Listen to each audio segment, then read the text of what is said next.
우리 핵 추진 잠수함을 건조하기 위해 한미 양국이 별도 협정을 만들기로 합의했습니다. 우라늄 농축과 재처리를 위한 실무 협의까지 내년 초부터 본격화됩니다. 보도에 이희연 기자입니다.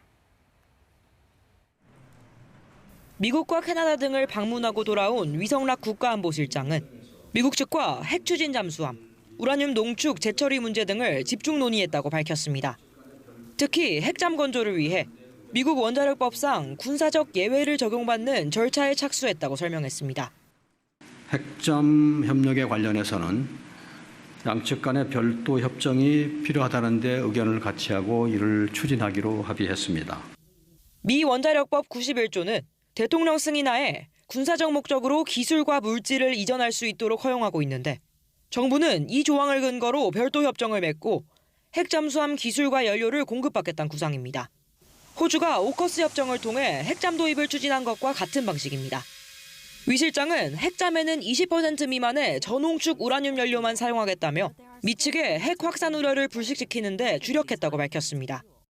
대통령께서 여러 차례 비확산 의지를 강조하셨음을 미치게 설명했고 우리의 역량이 한미 양국의 에너지 안보 측면에서 전략적인 협력 사안이라는 점도 대통령실은 이미 핵잠 TF와 농축 우라늄 TF를 가동 중인데 내년 초 미국 실무대표단이 방한하면 협의가 본격화될 전망입니다.